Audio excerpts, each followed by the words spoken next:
The Art of Yes. Interview with Stephen Nachmanovitch.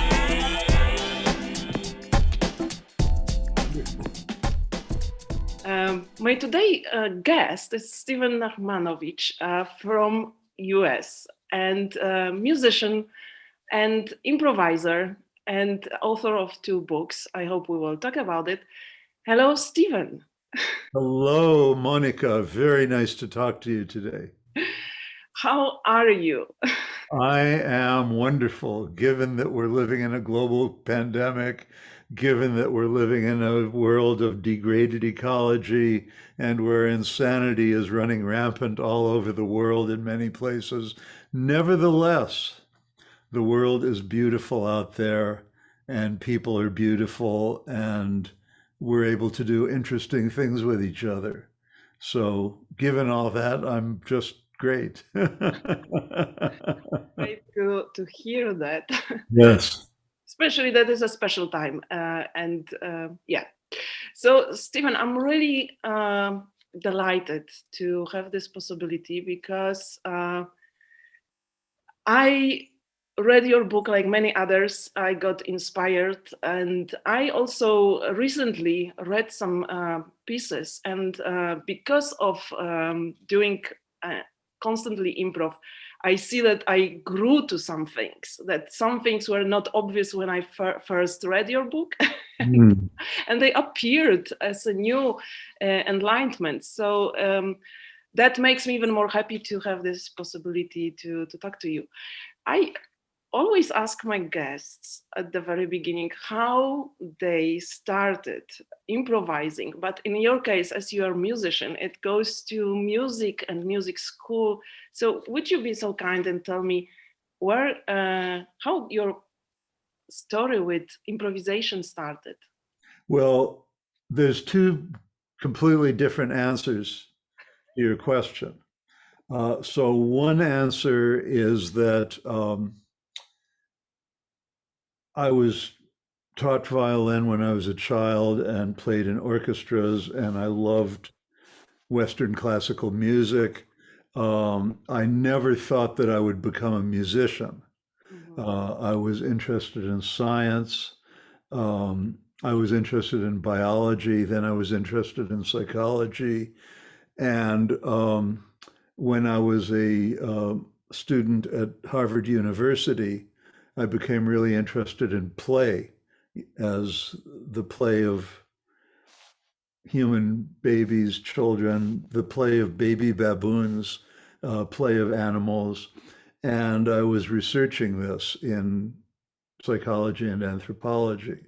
Mhm. And that led me to the person who became my real teacher in this lifetime, Gregory Bateson, who Mhm. was an anthropologist and philosopher and biologist and kind of a seminal figure in many sciences. Um, and play is something, it isn't something that you do, and it isn't a game, and it isn't a particular activity. It's how you do things. Mhm. Okay. And a dog playing with you will open his mouth and put his teeth on you. And that's the same action the dog would take aggressively, but you know when the dog is playing. So Mhm. you and the dog across the barrier of interspecies communication are able to know the difference between play aggression and serious aggression. Mhm. So when you start thinking about playing, it's not a thing, it's not a behavior, it's not an action, it's nothing that you can put your finger on, but it's an atmosphere that exists between 2 or more organisms, Mhm. or a single organism and an object that I can play with this book in various ways, and I can turn it upside down and do interesting things with it, and use it for making collages and whatever. Um, so being interested in play and being interested in meta communication and the context of human conduct and the conduct of other organisms. Um, I remained really interested in music, but it was always still something on the side. And then after I got my PhD in California, I moved to Switzerland for a year and had a job as a high school English teacher in Swiss schools. And I happened to meet, I was living in a little town near Lausanne, and I happened to meet an Indian tabla teacher there who taught in Geneva. And I had stopped playing the violin at this point. And so I started taking tabla lessons and learning the structure of Indian music, which is improvised, but also structured, but also improvised, but also structured, very much as jazz is. And that was a real major influence on my life that persisted. And then when I was 25 years old and I came back to the United States, I managed to hurt my neck. And it was quite some time recovering from that injury of a vertebrae sort of pulling apart. And while I was getting a lot of body work and a lot of learning to integrate my body in ways that I hadn't understood before, I decided that I had to play the violin again, which is insane because it's an instrument that you play for a year from here. And if I were to ever do this, it would, in fact, when I just did that gesture for you just now, it actually hurt my neck, so I can't do that. So I had to actually unlearn everything I was taught as a student and learn to allow the instrument to suspend itself in midair using the bare minimum of force and allow the bow, learn how to hold the bow and allow it to suspend itself in midair using force. A violin bow weighs approximately 60 grams. So all you need to keep it from falling on the floor are 60.0001 grams of force, right? So to learn to do things lightly. So I had to learn, I wasn't thinking of it in that, well, I was already sort of thinking of it in those terms of Taoism, And so I spent months learning to hold the instrument, learning to hold the bow, learning the mechanics of playing. And after those months, I realized that I was concentrating on how I was playing, but I wasn't concentrating on what I was playing. Okay. And I suddenly realized that I didn't even pay any attention to what I was playing. And I realized that I had actually been improvising all that time, and I no longer needed composers. So much as I love composers and I love organized composed music, I realized that I could love them but not need them. And so that was my pathway into improvising. It was really through my own body. And I'd become, through working with Bateson, I became very interested in William Blake, the great 18th, 19th century English poet, painter, mystic, philosopher. And Blake wrote about the creative process in such a way that you couldn't study it, you had to do it. And he said, I won't be enslaved to another person's system. I'll create a system of my own. Okay. And so, in a sense, that's what we all do, of course, when we embark on these journeys, whether you're doing theater or dance or music or auto mechanics or natural history, any field that you're in, you're actually improvising all the time. I mean, you and I This is the first time that we've met. This is the first conversation we have, and we're both able to say things to each other, and we're not like looking at a piece of paper, you know. So every conversation, how many people are having conversations in the world today? 7.5 billion. That means there's 7.5 billion improvisers active in the world today. That's true. And it's that simple. So that was answer number one to your question. Interesting. I love it. Answer number two Hmm. is that I learned to be an improviser as a baby. Hmm. So I had the experience, which was not unique. Again, this experience was shared by you when you were a baby and shared by all the other 7 billion people, you know, of you're a baby, you move, you make noise, you speak in gibberish.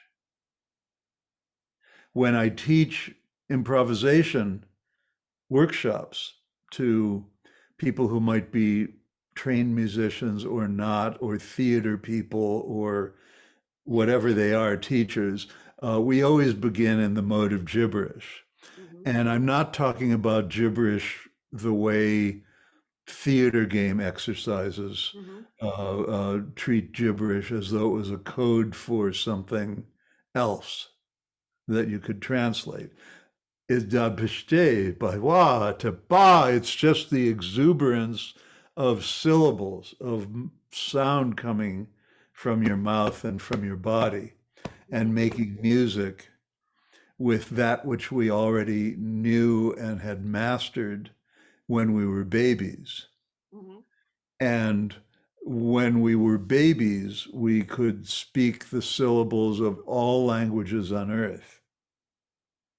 And then as we paid attention to the grown-ups around us, we began concentrating on the smaller number of syllables that were in Polish or in English or whatever our native language was. Hmm.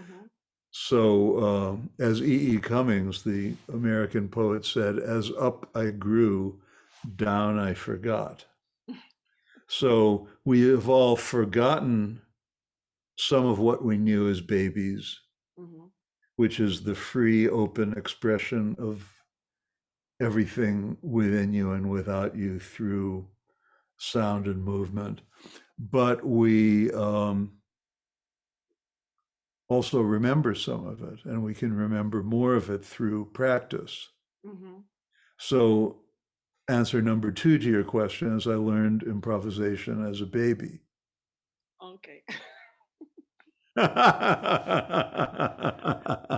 So tell me, Stephen, because you wrote the book, which is about, and it's about improvisation, and a lot of my colleagues read it, and those who read, they say that it's one of the best improv books. So when that subject became a conscious thing in your life, because we improvise, as you said, from the beginning, and all life is improvisation, but when did you feel like, oh, that's the thing I want to think of, I want to explore, I want to dig in, I want to do something about it? Well, I don't know. It sort of came upon me gradually. But yeah, it became, um, I started teaching it in my 20s. Hmm. I started talking about it. So that was all happening. And then when I was 30, just after my teacher Gregory died, I met Yehudi Menuhin, the violinist, Hmm. and he became a kind of friend and mentor to me. And he urged me to write a book about improvising, and that book became Free Play. So he must have And seen that you were interested in that. yes, yes. And at the same time that I started writing Free Play, uh, it was actually called The Four Greatest Composers Who Ever Lived the day that I talked to Menuhin about it. That was his idea because I had told him a story about a concert that I had given in California in an academic setting where at that time it's completely different now because now improvisation is an accepted artistic modality in music, dance, theater, everything. Everybody knows about it. But back then it wasn't. Mhm. And so I knew that the academic musicians in this audience frowned upon improvisation. So or didn't even know that there was such a thing. Mhm. So I printed up a fake program. I improvised four pieces. I knew I would do four pieces. So I printed up a fake program, which unfortunately I didn't keep. And and so I made up four pieces and ascribed them to four contemporary composers who were actually four small children I knew. And people liked the concert and, wanted to find out more about these composers and so on. And anyway, so Menuhin suggested you should write a book called The Four Greatest Composers Who Ever Lived. That's a great story. And anyway, so it changed. The title then became Improvisation in Life and Art, and it then became Free Play. The book was going to have four sections, but it was only the first section that turned into a whole book into itself, which became Free Play. And at the same time, I was very, very interested in the practice of Zen Buddhism and other forms of Buddhism and their relationship to practice of art, to practice of speaking to each other in daily life. Mhm. And then when Free Play came out, I was fortunate that it became a well-known book. And as a result, that was 30 years ago. It came out in 1990. Mhm. And so I started having more travels and more teaching and more work with other people in many fields. And I became more aware of the interactive, interdependent dimensions of creativity. Mhm. So that became the second book, The Art of Is. Yes, I have them both. Yes. One, Now, I is it true that you named your show after The Art of Is, The Art of Yes? sorry. So is it true your show is called The Art of Yes? So is it true that you named that after The Art of Is? I think that might be unconsciously Okay. because it. Awesome. Awesome. So Well, it really I'm works sure together. it inspired me. Yeah. Yes. Stephen, so I found in your book, because it's a book about improvisation, but of course based on your experience as a musician. Yes. But I am coming from the theater field Yes. to improvisation. Uh, so I like when all these things really connect. Hmm. And as you said, you found other disciplines and you search. And I know from your books that you mentioned Viola Spolin, you mentioned Del Close and Keith Johnston. So my question would be now how those things, how those people influenced you or widened your knowledge or view on improvisation. Mm. Well, I have found with working with a lot of different kinds of groups of people over the years in workshops that I've taught, I have found that by and large, the theater people Mhm. are the first to plunge in and take risks. And I find that really, really interesting. Mhm. Um, and it may have to do with the fact that theater is such an extroverted art form, you know, that you can be soloist as a musician and do incredible work with other people, but still be introverted. But it's hard to be an introverted actor. Yes, true. It's possible. So, and any kind of communication, by definition, is externalized. Mhm. Just to write something. I mean, I may have been over in that corner in my studio writing, but in writing, I am in dialogue with everybody I've ever known, with all the dead people that I've never known, with all the authors of the books and the composers of the music and everything else. And I'm in dialogue with other people in other places whom I haven't met yet. Mhm.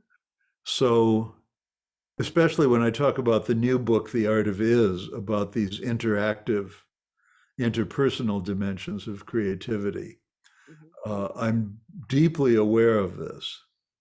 So it's always really fun to work with actors.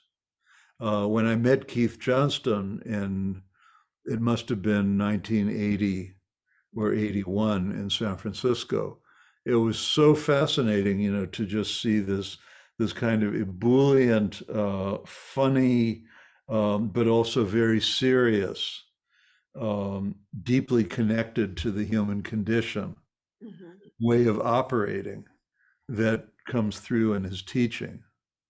It's so interesting. I never had the pleasure of meeting Augusto Boal, Yeah. but Boal was another real influence on the kind of teaching that I do and the kind of thinking about the interrelationship between art and life. Mhm. I love the way Boal talks about people being spectators, Mhm. right? That you're not an actor, you're not a spectator. Everybody in the room is together in the same boat. Mhm. And a lot of what I am interested in is erasing the line of the stage, Mhm. which is present in so many ways. The line of the stage that separates, performer from audience is, of course, it's very usually quite visible in most theaters, but it's also visible in the classroom. It's visible, and it's visible in the classroom in both directions Mhm. because um, teachers are standing up there, and whether they're working with little kids or university students or grad students, there's a certain obligation to give them their money's worth or to give their parents their money's worth, that this education is valuable. And we live in a society now in America and in many other countries where funds for education are constantly being cut, Mhm. and therefore educators have to justify their existence in terms of providing value in this sort of insanely um, materialistic society. I'll talk to you about materialism later, All but right. this materialistic society that we live in. Um, so, one of the most important things in teaching is silence. One of the most important things in teaching is giving the student the chance to think things through and make connections without constantly making them do this, do this, do this, do this, do this. And teachers are often afraid to be silent because they feel they have to have a curriculum and a plan and a syllabus, Mhm. basically a script that their teaching has to follow a written script, Mhm. that they have to write a script and then follow it. And then there are administrators who will be looking in on the teachers to make sure that they're following the script. And this, of course, prevents the improvisational, natural, interactive connection between teachers and students. Mhm. So, on the other side of that divide, here are the students who are sitting there who also feel that they have to justify their existence by producing something, by sounding smart, by not sounding like anything unless they can sound smart, by all the fears of failure, right? Yeah. And so the teaching experience opens up this big gulf. Mhm. This is why I brought up Boal and spectators, because you have to be spectators and performers and go back and forth. And in fact, you have to be spectators and performers, but also silent Mhm. and allow time for things to mature Mhm. in their own time. So, one question about the improv connection. How Yes. how did you find the connection to Keith Johnston or to theater? Like, what was your way to it? Did you have like students who said like we are training improv theater, and then you went to see it, or you just Well, I don't, I have never, this is one of the things about my life that I have never been in a department or a specialty. When I was at university, I majored in psychology. First, I started in biology and then I went to psychology. But I took courses in Russian literature and medieval English literature and history and chemistry. And, I mean, the world is interesting and the world is not divided into departments. Mhm. One of the things I've been very interested in for decades is visual music. Mhm. And if you've looked at some of the things on the web, for decades I've been producing pieces, now in the computer video medium, Yeah. where where sound and color and light and form are all co-generated.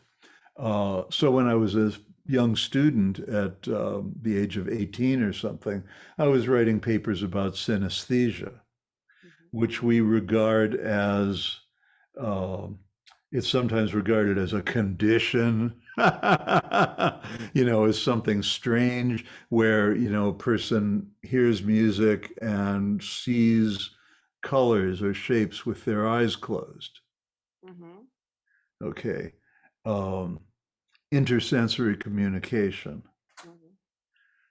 But uh, now, when I try to explain synesthesia to people, I use the example of washing the dishes. Okay. Because you go to the kitchen and you wash the dishes. Okay. You are seeing the water flow. You are hearing the water flow. You're feeling the water on your hands. You're smelling it. Okay, so you are a being, a body in the world with this flowing water and with the grease from the pans and whatever it is that you're cleaning. So your experience isn't divided into departments of sound and sight and feeling and so on. You're experiencing your hands and your nose and your ears and eyes connecting to the flowing water. So that's synesthesia.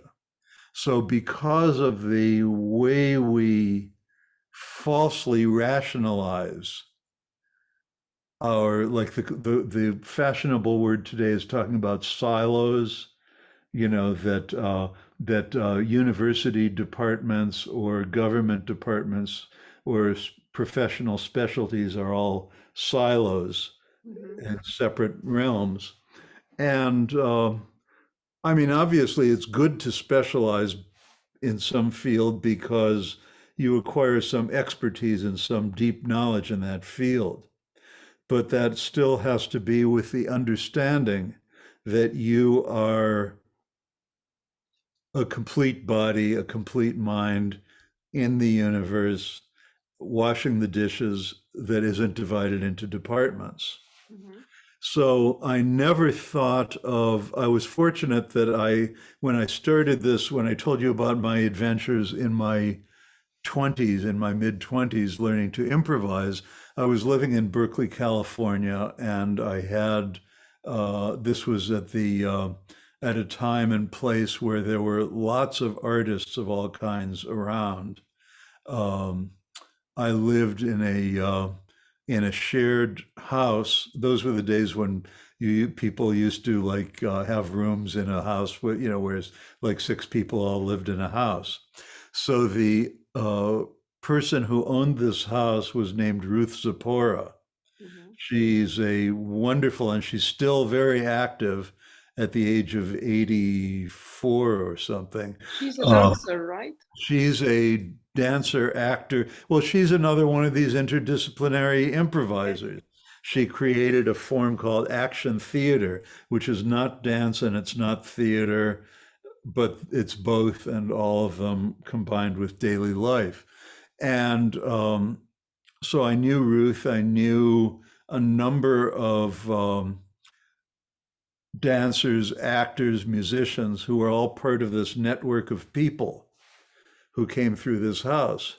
So the idea of like separate disciplines, that this is in the theater department and this is in the music department. I mean, this just isn't how life works. Yes. Okay. And I often teach workshops in universities that have a music department and a dance department. And the way collaborations between those two departments often works is that here's a dance department with the dancers performing on the stage and moving around, and then in the corner there's a group of musicians playing music. So the way I like to work with people, it's musician, dancer, musician, dancer, musician, dancer around the circle, and the musicians can move and the dancers can make noise. Mhm. And the fact that one person can make more refined noises or faster noises than the other is not important. I mean, it's nice that they can do that, but it's not really important because musicians can move, dancers can make noise, we can all tell stories, we're all actors. So that's a big part of how that story happened for me. Keith Johnston, in particular, um, happened to do a workshop in the early 90s, I think 80 or 81, um, that was sponsored by San Francisco Zen Center, where I was a part of that.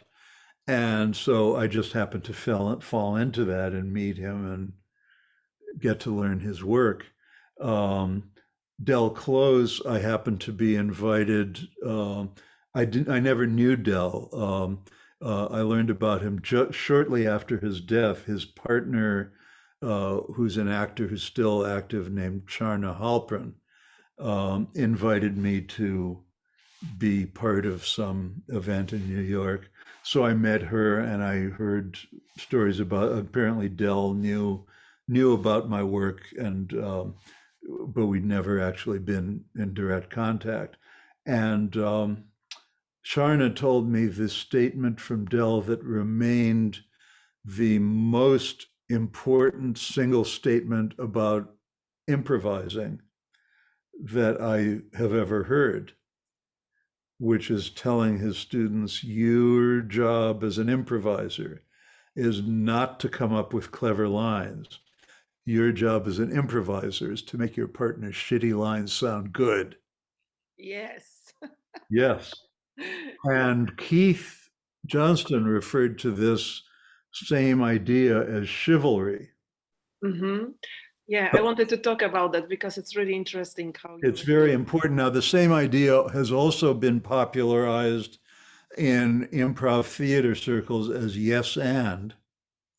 Now, I actually prefer to talk about chivalry or Mhm. making your partner's shitty lines sound good because there are conditions where you don't want to say yes,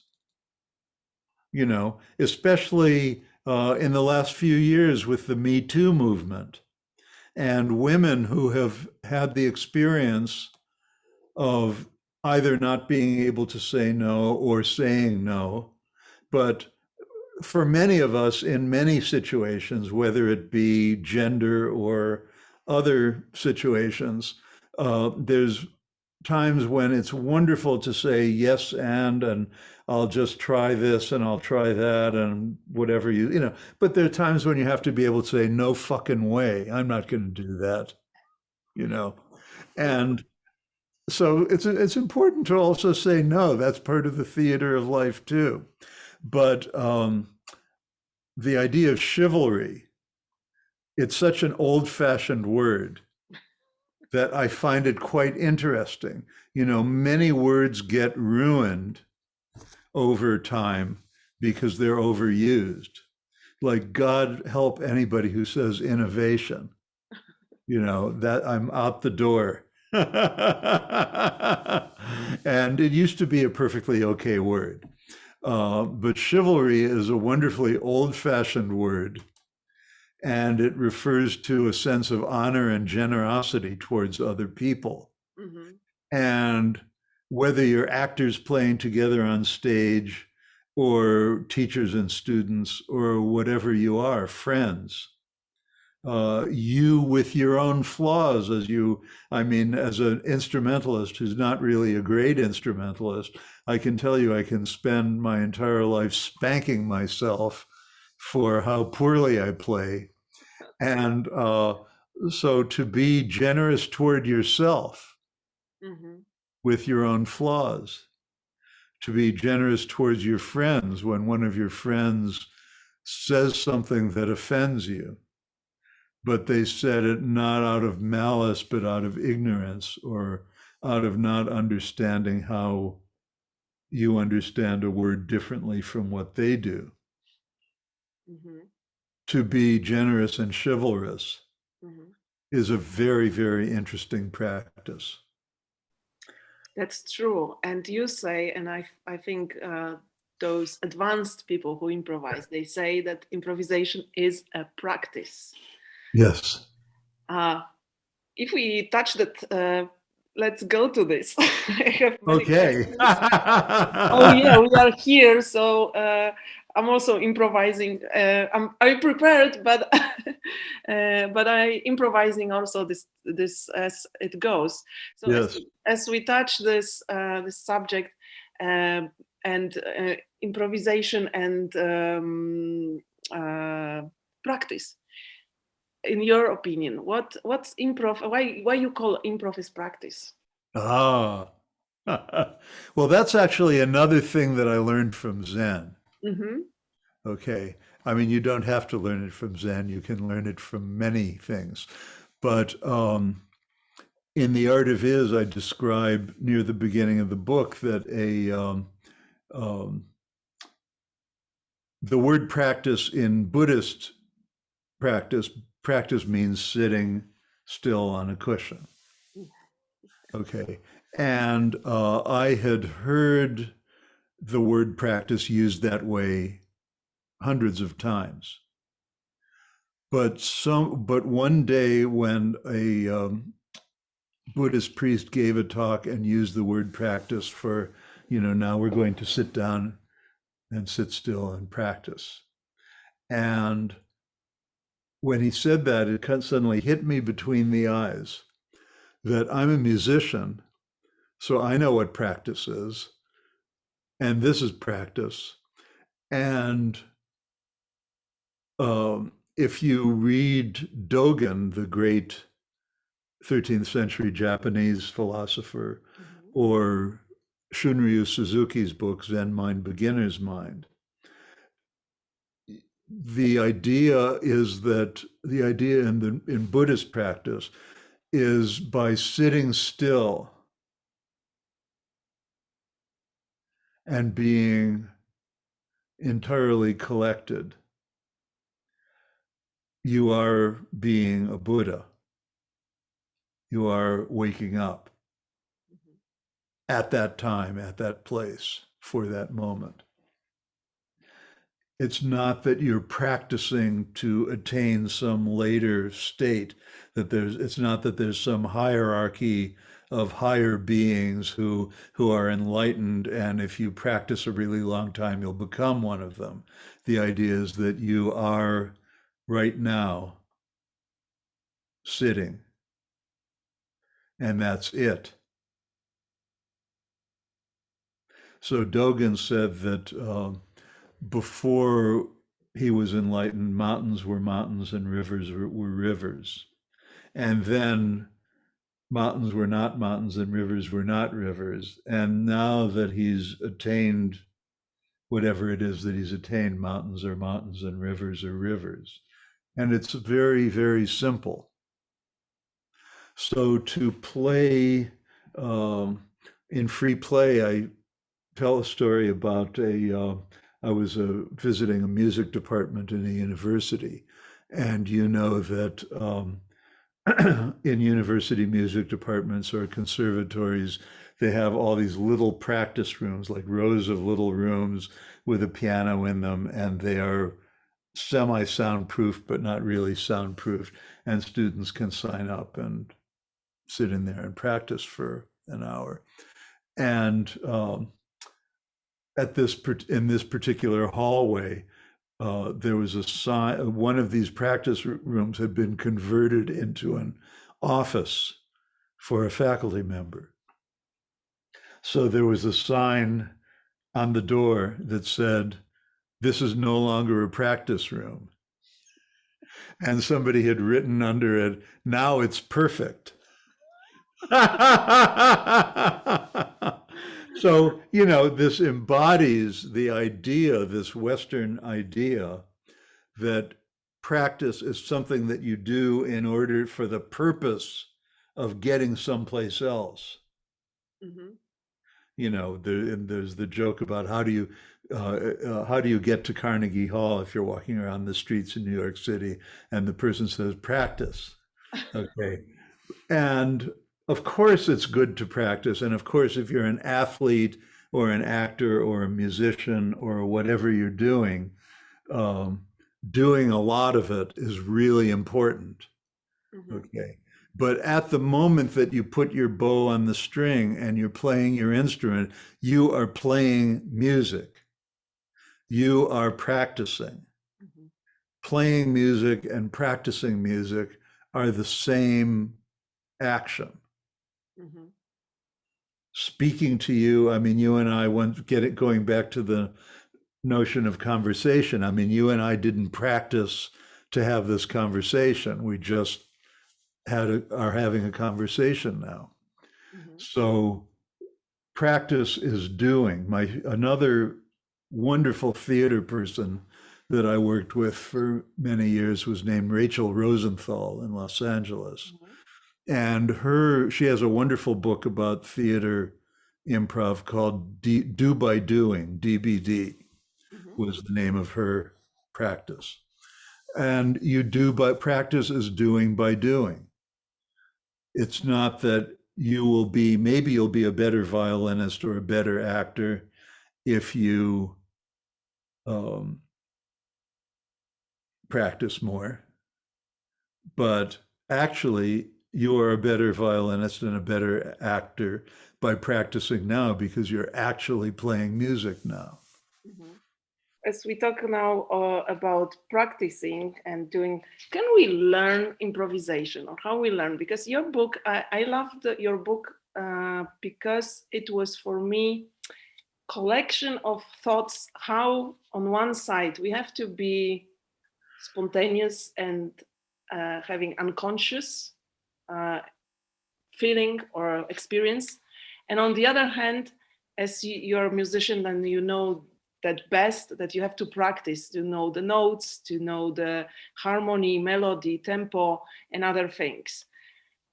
So how we learn improvisation? I know it's a wide question. I want to ask you uh, because you wrote about it, and I like this combination you have in the book Yeah. of both. How did you learn improvisation? Well, by doing, but also exploring. So Mm-hmm. by learning a lot of things from other fields, Mm-hmm. like like also like music, but like painting and so on, screenwriting, but also from reading. So yeah, white. Mm-hmm. Mm-hmm. Well, that's the answer. You learn improvisation by having experience, Mm-hmm.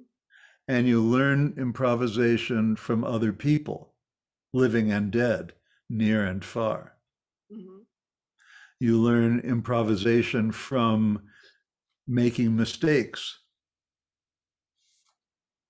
right? Yes. Uh, I mean, recently I had a conversation with a friend, and without intending to, I insulted this person. Mm-hmm. Okay, because I was unconscious. But um, people are often taught how guilt is a problematical emotion, but sometimes it can be quite good because after this conversation, I felt guilty.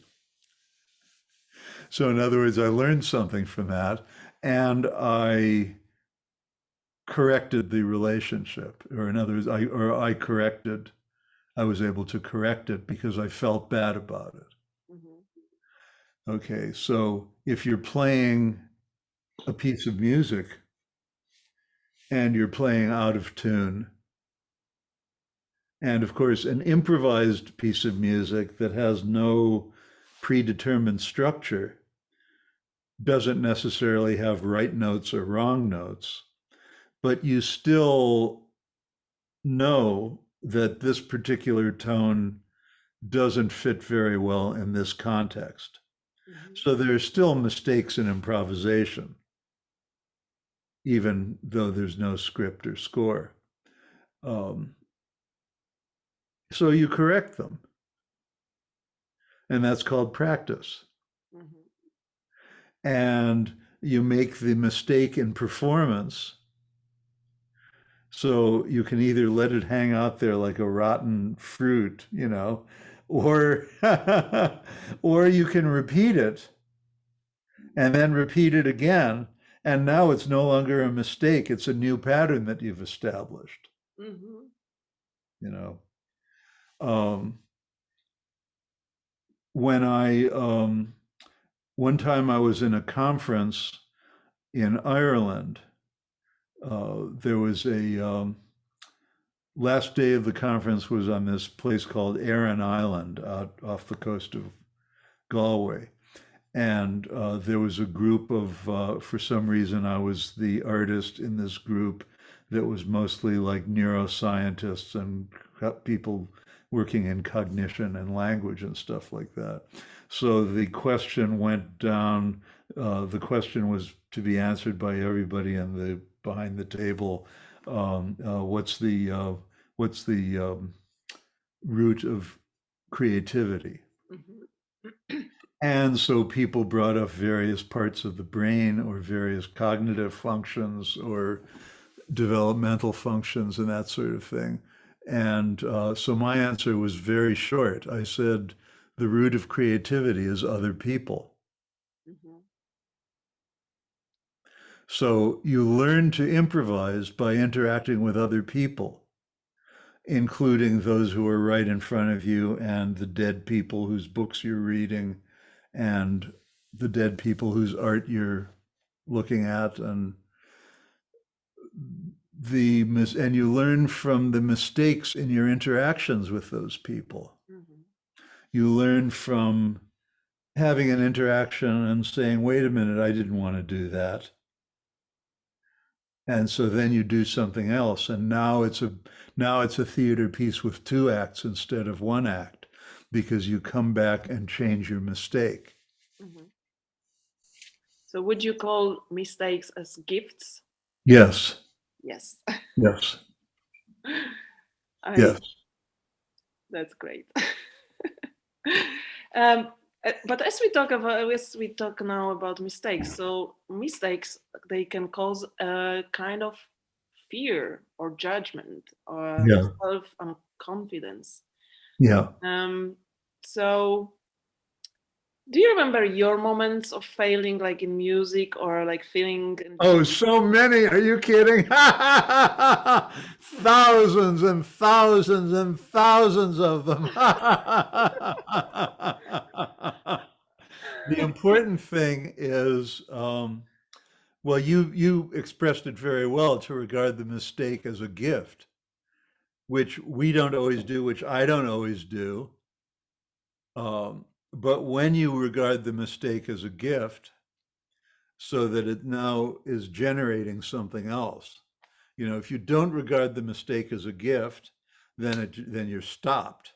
Mhm. Here's an action and it's stopped. That's again like this yes and thing in theater. If you put up a block, like Keith Johnston talked about, no, like his way of saying, he never said yes and, but he said no blocking.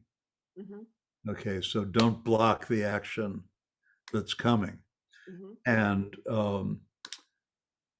if you block it, that's the end. If you block them, if the mistake happens and the mistake is a block, that's the end. But if you then can move the mistake and correct it and turn it into something else, which might be another mistake, you just keep on going and changing, and now the action unfolds, Mhm. and the action of your life unfolds. Yeah, we call it sometimes justifying, because if you justify and connect these two things, which are maybe mistaken, but Yeah. then you put them, you give them a meaning, then Yes. that it's like finding this meaning for the scene, or repeating and making a pattern, which is also justifying. Yeah, yeah. I mean, I often use the example of driving a car Uh-huh. Yeah. because it's something that we all do.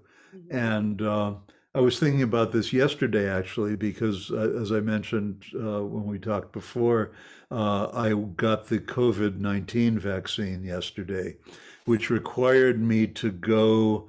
There's a town about almost 2 hour drive from here. Hmm. So I had to drive there, get the vaccine, which went fine, and come back. And I'll have to do it again 3 weeks from now. And because of the pandemic, and because prior to the pandemic, I had heart surgery a year and a half before, a year and a half ago, I hadn't been anywhere in a long time. Hmm. I was used to taking trips all the time and traveling and driving and so forth. So during the pandemic, I just drive to the store and back, and Hmm. so actually driving for an hour and a half was really interesting. And I noticed, as I drive, okay, so it was this action that's so familiar to me, but I hadn't done a lot of it in a long time. And when you're driving, you're doing this, right? Hmm. Okay. You're constantly correcting. You're constantly a little bit to the right of where you want to be, so you turn the wheel to the left. And then you're a little bit to the left of where you want to be, so you turn the wheel to the right. And as a result, you go where you're going. Okay. The same is true, like you and I believe you're sitting on a chair, right? I do. Okay. So you're sitting on a chair and your head and neck and spine and pelvis are all organized in what seems to be a stable vertical organization. But in fact, there's constant little, I'm exaggerating here, of course, because we aren't doing this, but there's constant micro movements of shifting to the right and shifting to the left and back and forth. And so sitting still, we talked before about Buddhist meditation and sitting still as practice. Hmm. So sitting still is practice, whether we're sitting in a chair and having a conversation or standing up and having a conversation. You are constantly adjusting back and forth. Yeah. Just as in driving, you're turning the steering wheel back and forth. Now, you don't, every time you are to the right and shift slightly to the left, you aren't slapping yourself in the face and going, "You idiot, you're too far over to the right. You idiot, you're too far over to the left." You could, but people often do this in our daily lives. We're constantly punishing ourselves for these mistakes that we make, Mm-hmm. but they aren't mistakes, they're steering. Or they are mistakes and they're steering. Mm-hmm. And when you're steering, you're just constantly correcting, you're constantly making these, I mean, mistakes isn't even the word, but you're deviating and steering and deviating and steering, just as you are when your body is Mm-hmm. microscopically jiggling back and forth in order to stay upright. And in fact, you wouldn't be sitting there, you'd be on the floor if you weren't constantly engaged in this kind of self correction, autopoiesis, as certain systems scientists like to call it. I like autopoiesis because you're automatically creating. So you sitting there in the chair is a work of art. Mm-hmm. Right. It's a work of art. It's a work of stability, movement, interaction, change, self correction, self realization, continued correction, and so forth. And it's ongoing and dynamic. Mm-hmm. So So that that's another answer to your question of how you learn improvisation. You learn improvisation by just sitting there in the chair, but becoming really, really conscious of how you're doing it. Mhm, It's fascinating. it is. But that connects me to what you've said before, and you've said in other talks I've listened to, uh, where you said about having this violin bow as um, just as light as possible, so the smallest effort you can add, Right, right? right. So when you improvise, are you trying to have as little effort in improvising, or how? Or the opposite question. So if yes, how you challenge yourself? Ah. Well, again, one of the, I mean, yes, it's good to have as little effort as possible with every movement.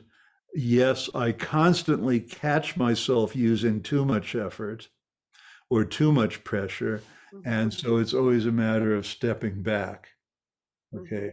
I find I never have to urge myself to have more mhm, activity, but it's always helpful to remember to have less activity. mhm, Um, Challenging myself, again, other people.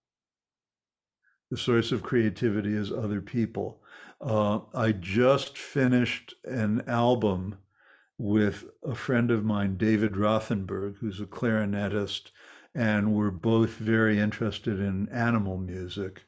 mhm. And prior to this, I don't know if you did you get my bird album, Hermitage of Thrushes? Nope. I'll send you the link for that. So I just did one of my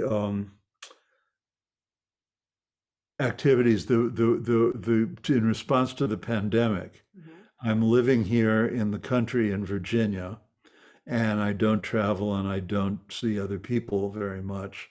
But there are birds everywhere. So last year I started, as the pandemic was progressing, I found myself out in the woods near my house recording birds mhm. Wow. and then bringing the recordings back into the studio and playing music with them and altering the bird sound and slowing it down and doing things with it.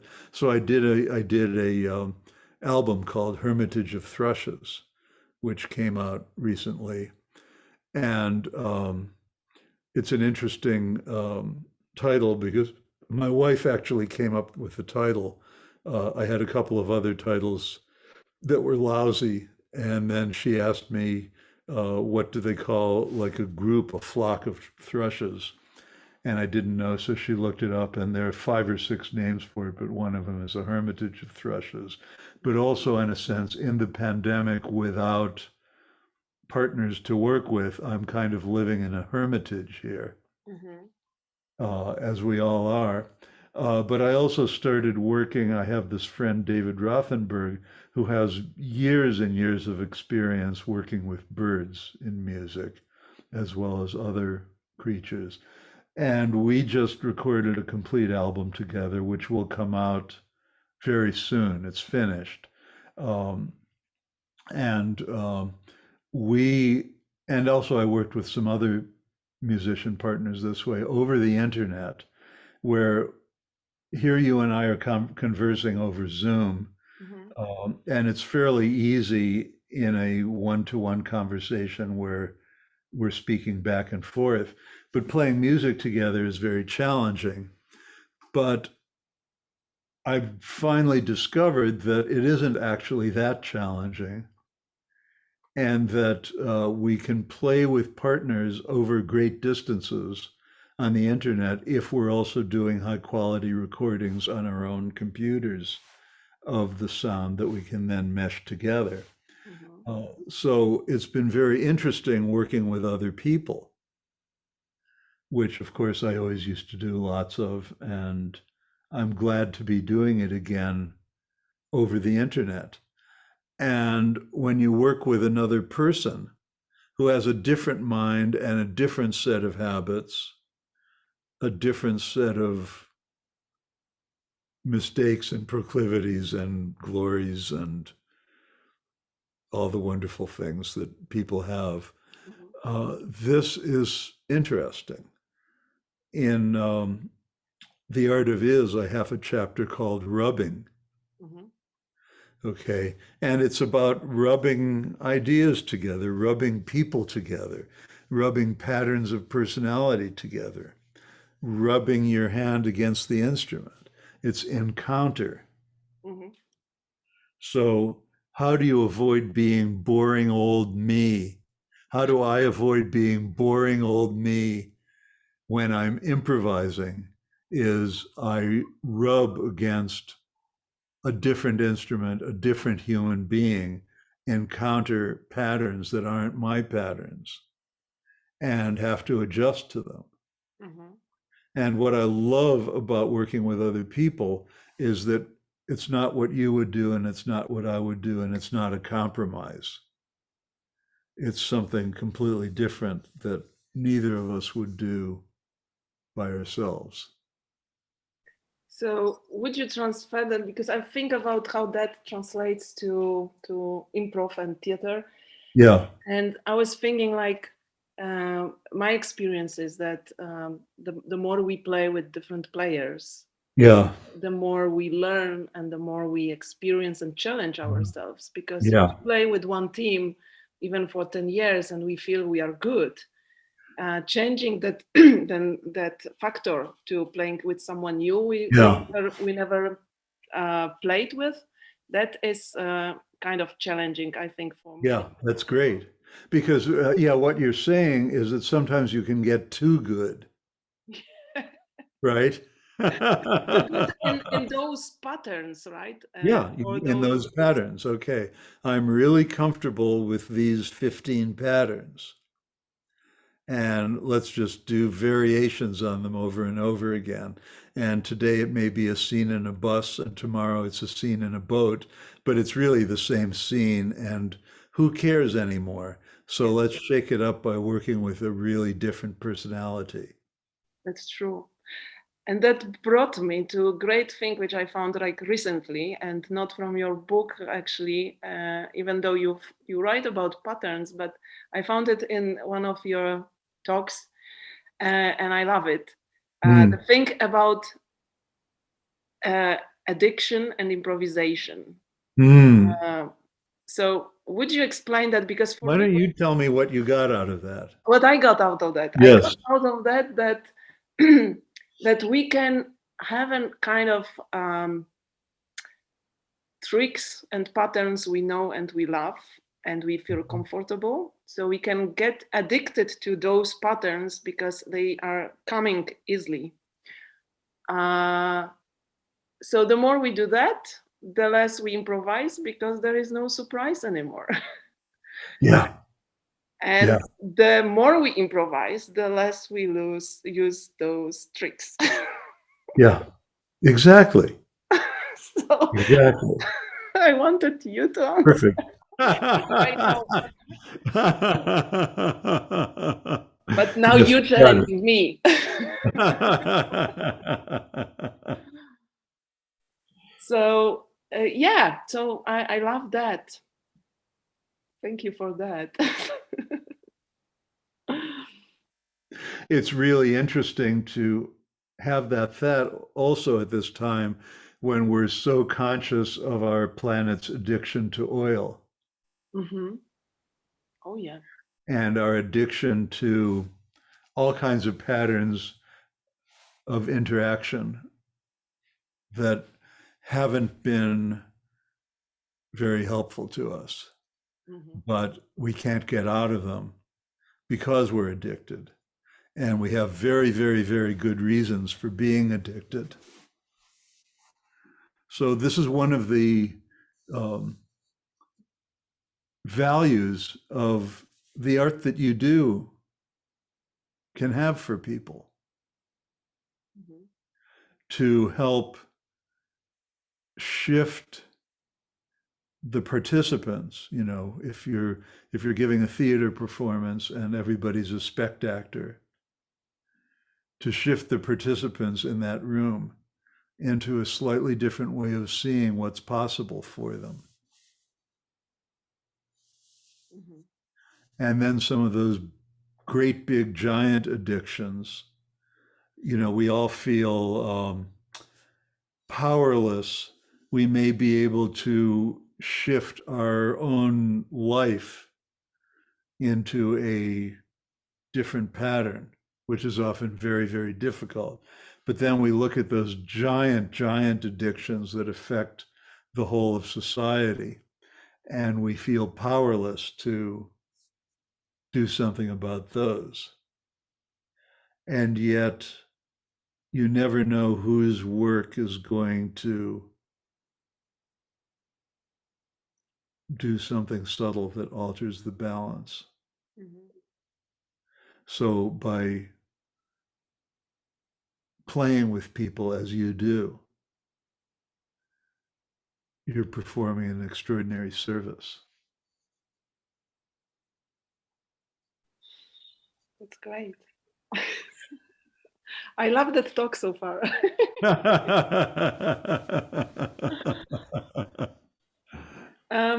Stephen, I have pretty many questions, but we went through by improvising this talk. We went through pretty a lot of answers already, which is great because it flows. But there are some which I didn't want to break our talk, but Okay. to get to some stuff. Um, but you just mentioned something which I think is in the title of your book, but I wanted to ask you about it. Free play. It has two. It has title and subtitle. So Yeah. title is a free play, which I like because it's not strictly improvisation, but it's a play. Hmm. Uh, and we use in improvisation, in theater improvisation, we use also play like playing, which gives us a feeling of playfulness, which also gives this permission of being mischievous, having mistakes, and just Yeah. playing like children. Yes. Is that inspiration you got, like that's what you wanted to say through the title, or there is something else? Boy, you really did it. You really explained it to me Oh, I don't know. in a way that I have never quite heard, and I love it. So let's go with that. So you agree to my explanation, what I I wanted. agree to your explanation. Okay. I agree, and also free play is play that doesn't have rules or a predefined structure. Uh, that doesn't mean that it doesn't have structure, because all play has structure, all activity, all improvisation has structure, but the structure arises intrinsically from the activity. It isn't, I mean, games are different from play in that way because games provide a predefined structure and they can be quite wonderful. That's true. But that kind of discovery that you were talking about in your explanation is so wonderful, and it arises from this childlike state of free play. But there is the second part. Yes. of Go ahead. I have the book with me as well. Okay. So the other part is improvisation in life and art. So I wanted to ask you about life and art. And life stands. Life comes first. Yes, and that's my question. Why?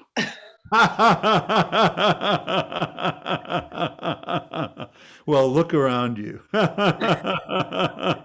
I'm looking at you and I also see that. Yes. So look at, we've just been talking for the last hour and a half about relationships with friends, about conversation, about driving a car. We haven't really talked much about cooking, but we can. We talked about washing the dishes, though, but we haven't gone backwards to the cooking yet. But that's a whole interesting subject. So these are all things. Sometimes cooking is regarded as an art form, but by and large, washing the dishes is not regarded as an art form. One of the things I love to talk about is cleaning, house cleaning as an art form, as an improvisational art form, because of all the things that you discover and picking up things and putting them and organizing them and getting rid of some things and all that sort of stuff and making the discoveries of patterns. So house cleaning. Okay, so what's that? Is that life or art? Both. Right. Okay. So to try to live your life as much as you can as a form of art is it. You want to ask me, what is it? It is to try to live your life as much as you can as a form of art. You're not going to do that completely. I'm going to look at the cleaning now different way. That's right. Absolutely. Absolutely. And to see washing the dishes as synesthesia, to see washing the dishes as a form of performative art, that you and the water are doing together. Okay. So all these simple things. I mean, it's at one level you can say this is a way of explaining art without having to refer to the history of music and theater and visual art and all that, and to relate it to ordinary experience.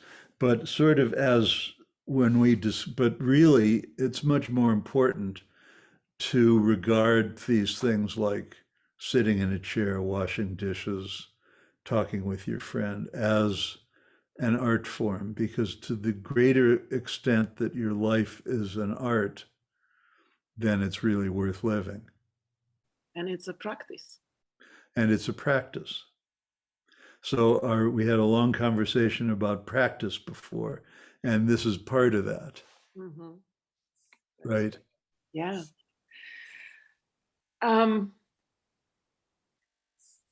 I have, because we've talked about improv a lot, improvisation in general, and a little bit of improv, theater improv. But I wanted to ask you the last question from that chapter. you play solo, as I've seen, and you play because you play now at home, but you played solo and you improvise. But you played also, as I guess, I never seen you doing that, but you played Yeah. with other musicians, of course. Yes. What's for you different in those practices? What do you take from one, and what do you take from the other one? And what's how yeah, what's different, and what you take from this difference? Yeah. Well, they're similar. I guess I'll give you a wishy-washy answer because they're similar and they're different. And when I'm playing solo, um, if it's for an audience, I'm relating to the audience Hmm. and I'm relating to the dead people and living people who have influenced me. And I'm relating to my teachers. Hmm. And I'm relating to what I heard going back to driving the car. If I heard something on the radio this morning that was interesting, or if I heard something on the radio this morning that was disgusting and that I really did not like, okay, so I'm reacting against that. So that means the piece of music that I didn't like is contributing to my art, Hmm. okay? So playing solo, we're in this nexus of relationship. Playing together with other people, we're in a much more obvious nexus of relationship because the other person is right there. Hmm. Is this person paying attention?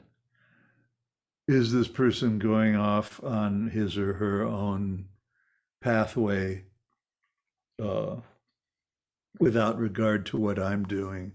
Am I going off on my pathway without regard to what he or she is doing? Um, what patterns does this person bring into the work that I would never have thought of by myself? Hmm. It's a conversation, it's a negotiation, it's cooperation, it's competition, it's all going on in real time. So it's very rich and very complex. Hmm. Is there listening to Listening is the thing. the? Okay. It's the thing. It's the score. The score is listening. Hmm. Thank you. And of course, I'm not talking about just listening with your ears, Hmm. but listening with all, just as in the example of washing the dishes and synesthesia, listening with all your senses, listening to what is behind you. Let's say if you and I are playing a duet and I'm facing you and deeply intent on what you're doing, but there's also something going on behind me. My mother was born in it was a territory that was then called Poland and then called Russia, and was one of these ambiguous areas there, uh, probably part of Belarus now. And she lived there till she was about 4 or 5, and then they moved to the United States. And so there was a lot of little Jewish stories that they told in their village. So one of them was about the man who went to the tailor who wanted a suit, but he said, I have this much money. And the tailor said, that's only enough for half a suit. And the man said, well, that's okay. Just make me the front half. And the tailor said, well, what about the back half? And the guy said, well, I'll never see that.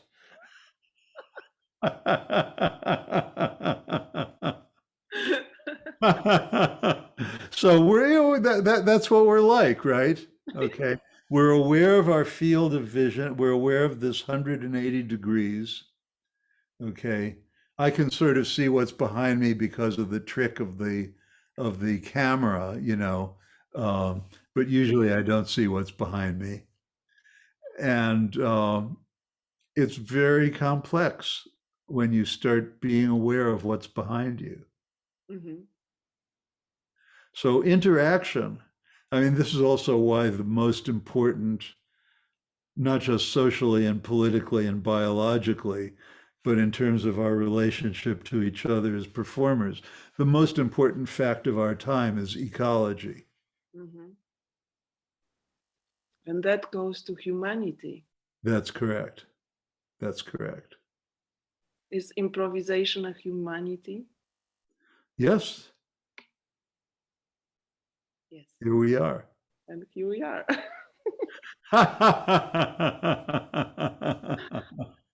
Yes. Stephen, I wanted to ask you about teaching because you teach musicians, non-musicians, as you said, dancers and theater people. What you take? What do you teach them? You teach them creativity, like spontaneity, or what you Well, teach? it depends on what the room is like. Mm-hmm. It depends on what the sounds are like. You know, if you and I are here on Zoom and there's a little web camera there, and I can wiggle my finger here and start making some shapes, and you can wiggle your fingers and start making some shapes, and they'll be different because of where we are. So if we're working in this medium, we might be working with hands and fingers. Mm-hmm. Okay. If we're working in a big open auditorium, we're working with something else. We're working with what's behind you. Mm-hmm. We're working with, regardless of what kind of setting we're in or what kind of medium it is, or whether we're talking about music or movement or color or shape, we're working with mutual respect. Mm-hmm. I mean, we've talked about chivalry before. I mean, when you ask what is improv made of, it's made of listening and it's made of mutual respect. Mm-hmm. Yeah, I wanted to ask That's actually it. yeah, what are the principles of improvisation? Listening, mutual respect. Mhm. That's it. There's only two principles. Great. So when you teach, That's good because I never said that before. This is the first time. And it's great because I have such a poor memory and such low cognitive capacity that I often come up with lists of things that I can't remember. But this is a list that has only two things. So I'll actually remember it. and it's recorded, so And it's recorded. you will be able to come back to that. Yes. Stephen, as you traveled a lot, what do you like about teaching people? Oh, it's the same answer to all your other questions, other people. I mean, I like meeting new people. Mhm. I like discovering what they can do. Mhm. I like discovering what I don't know. Is there still something to learn? Of course. So what is the last thing you learned from your work with people? Oh, well, just the last thing that I just learned from you 5 seconds ago that there's only two elements to improv, listening and mutual respect. So that was a big deal for me. That was actually wonderful. Thank you. I didn't expect that answer, but I will accept it. There you go.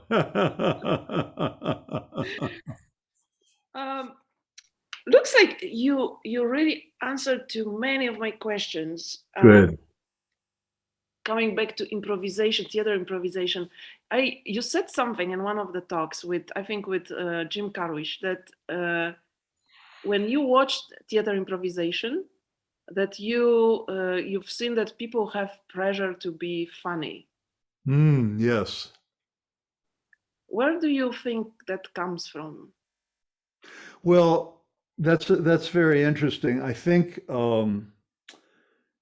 especially in the United States, I'm not sure if it's true where you are. Um, if you say the word improv in the United States, everybody thinks you're talking about comedy. Mhm. Okay. Uh, they may think about jazz or other art forms, um, and improv comedy. I mean, there's some wonderful improv comedy, but it's also it has become kind of a shtick Mhm. in the sense that it's it's a kind of so well established set of forms, and it's really great to have an improv mentor in theater like Augusto Boal, who showed that theater can be about very serious things. Mhm. Okay, and that you aren't losing the pleasure of life by talking about serious things. Mhm. And improvised music often is very serious, Mhm. at least in this country. Very often, people will play, there'll be ensembles who get together and play improvised music, who will play very loud, very fast, with no silence in between. And I think part of it is that they are aware that their colleague uptown in the New York Philharmonic is playing the Tchaikovsky violin concerto, which is very, very virtuosic and very fast and difficult and all that stuff. And so there's a certain pressure to show that you can play just as fast and with just as much technical panache as they can. Mhm. And is this real? Is this a real art form? Also tends to put this atmosphere of serious around it, of seriousness around it. So I feel that improvisational theater people often need to learn that you can be serious. And improvisational music people need to learn that you can be funny. Mhm. One of the things about performing on stage, of course, is that you are aware of people's reactions. And if you're performing in a small space, you can look at audience members and really, or spectators or whatever they are, participants, and really see their face and sense their breath and sense their reactions.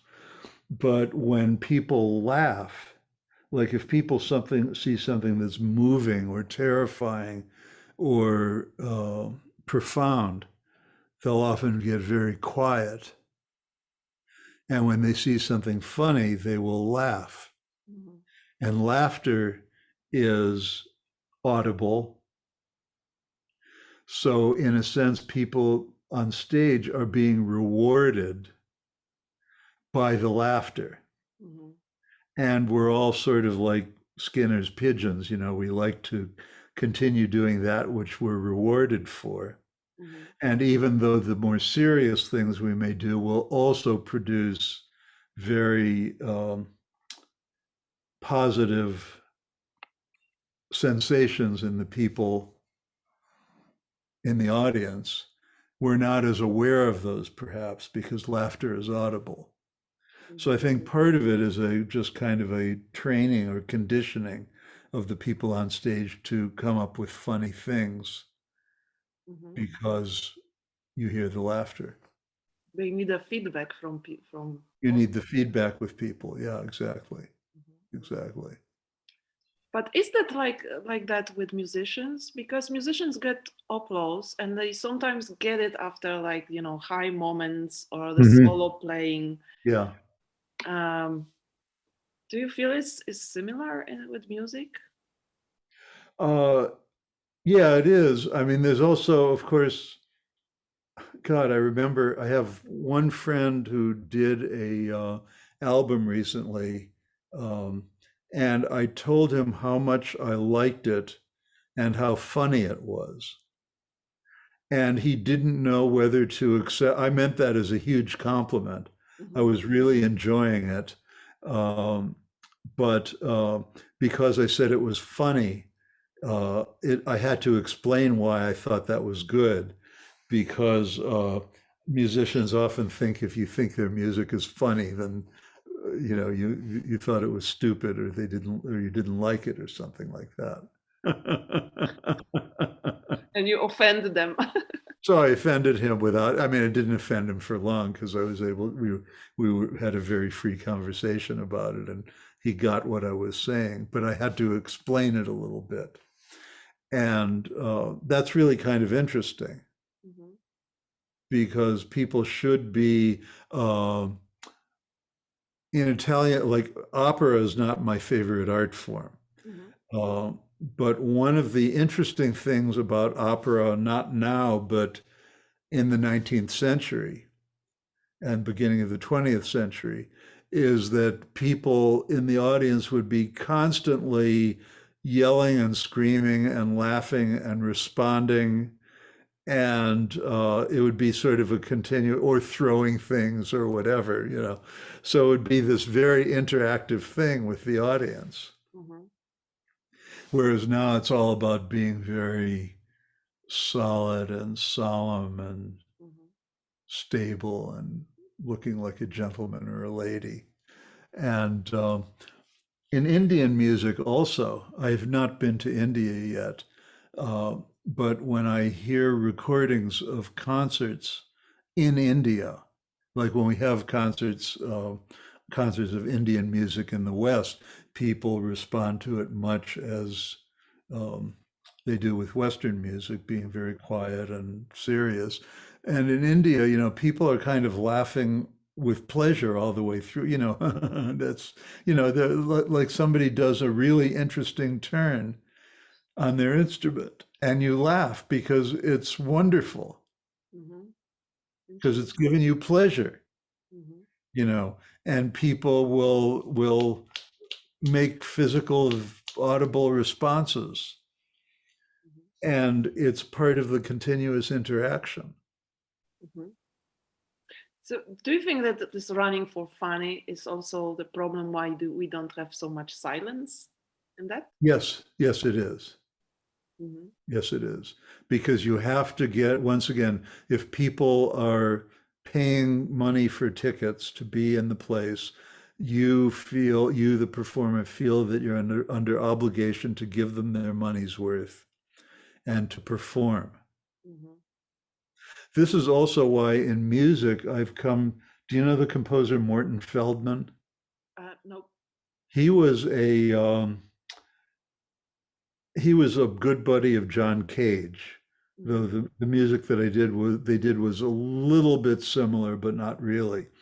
But he did music that was very, very slow and very spacious and very long, with a lot of space in between the notes. And I remember when I was 35 years old and I lived in Los Angeles, I got to meet him and see him perform some of his stuff and talk about it.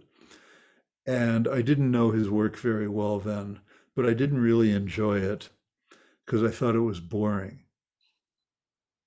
Now I'm 70 years old, and he's one of my all-time favorite composers because it's slow and quiet, and there's a lot of space between the notes. I just really like that now. Yeah, I can imagine. And it's changing. I mean, it's changing in life. Like Yeah. I used to remember when I started to do improv, I liked different things than I like now, which is not a big different in like not many years passed, but it's pretty the same feeling. Yeah. Yeah. Stephen, I could talk to you for another like 5 hours, That's right. But we've done a lot. but we've done a lot. So I have just two questions, last ones. One is what did you do? What did you do recently for the first time? Let's. 2 nights ago, we had I needed to cook dinner. Mhm. My wife is a doctor, so she works very long hours, and so I do most of the cooking. Uh, and I had a big bag of bok choy Mhm. in the refrigerator, and I'd made a couple of stir fry dishes with tofu and kind of semi-Chinese things recently with tofu and mushrooms, and I didn't want to do that again, but I knew I had to use the bok choy. So I made this. I had absolutely no idea what I was doing. I made a dish with bok choy, peanuts, and black beans, Mm. which are three things that you wouldn't think would go together at all. And I added a little bit of cognac and a little bit of tamari, but that was it. And what was really insane is that I didn't actually taste it while I was cooking it. So I had no idea whether this new dish, bok choy, black beans, and peanuts, would be horrible or not until I actually served it and we started eating it. So it turned out wonderful. It became a new thing. New thing. Um, so that was good. That's the latest thing that I tried. Okay, and this is the very very last question. Why Yes. why do you love improvisation? Why do I love improvisation? I have no idea. Maybe because scripted things kind of bore me, and I like being interested. I like seeing new things. Also, I don't have a very good memory, so I can't really remember a script or a program if you ask me to. So this is a very useful way of doing things for me. Oh my God, thank you so much. Thank you so much. This is it. This is a great, almost 2 hour talk with Yes, Stephen Nachmanovitch, and I thank you so much. thank you. It's a pleasure talking with you. Take care. Take care. Bye for now. Ciao for now. Ciao for now. Thank you. Bye. Yeah. Bye.